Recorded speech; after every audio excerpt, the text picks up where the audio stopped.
Hey everybody, how are we doing today? My name is Brendan Reviews, and we're coming up on the end of this shit. It's been a long fucking time since I started it, and it's about time I got to the end. And well, out of any of the movies I've ever wanted to talk about, really stress on, that I just don't really talk about too much, it's the Italian giallo movies. I've already talked about a few of them, being Bay of Blood, Bird with the Crystal Plumage, Don't Torture a Duckling, and most notably Suspiria recently.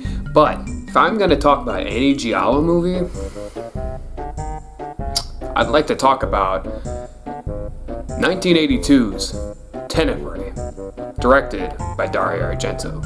This movie follows a character named Peter Neal, who just so happens to be the writer of a book called Tenebre. The book Tenebre is just about like this killer who's killing all these women in very gruesome ways. And what happens is that Peter Neal, the writer of the actual book Tenebre, he's getting stalked by a guy who's killing women in the same way that they are killed in his novel. He's getting stalked, he's getting all these creepy messages, he's getting letters left at his apartment while he stays out there in Rome.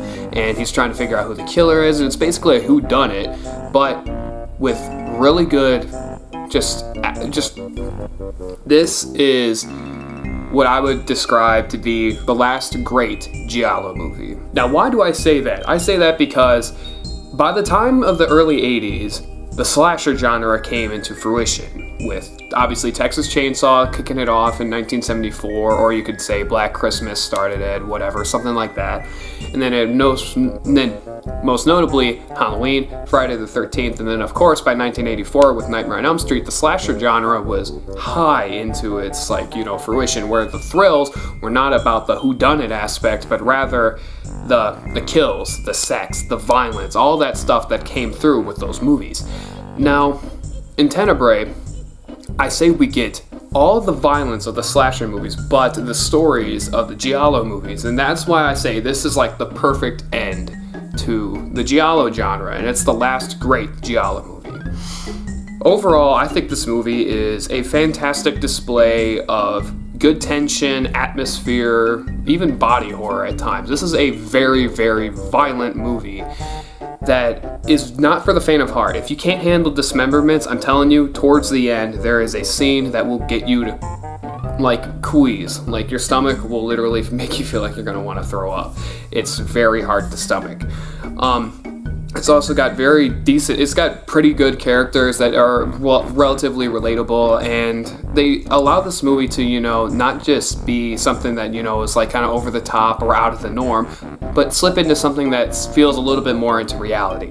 Definitely not like Suspiria, where it's completely supernatural. This feels like as if it could happen. I mean, you hear every day about how celebrities might have a stalker that, just is all up in their grill, all up in their space, invading their personal privacy. And well, with this movie, it talks about those topics. It talks about those topics, and it really starts to weigh in on the viewer, especially once, other people start to find out about the killer.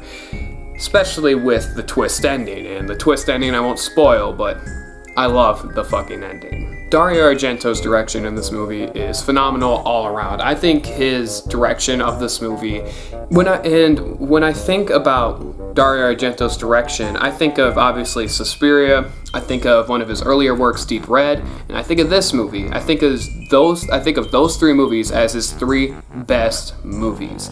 I think of Tenebre, Deep Red, and Suspiria as his three best movies. And the reason why I say this movie just stands out is because it shows like masterfulness. This is no longer a guy who is trying to find his identity. This is a guy who's already found his identity, and in this movie you feel that confidence to reign throughout the whole movie. He knows what he's doing, he knows what he wants to do with it, and so therefore we feel that. We feel like Dario Argento's handprint is all over this movie, and it feels great. This is a hands down great movie for anybody who's a fan of the horror genre and anybody who's trying to branch out into international pictures or the giallo genre, which I'm telling you, it's worth your watch. This is a great movie with some great sequences, great violence, and I gotta mention the score by Goblin, which their score is just as equally fantastic as it is in Suspiria. Guys, I love Tenebre. Not as much as I like Suspiria. Well, In all fairness, they flip-flop back and forth with me as like my favorite Dario Argento movie, but it's a great movie, and I couldn't recommend it enough.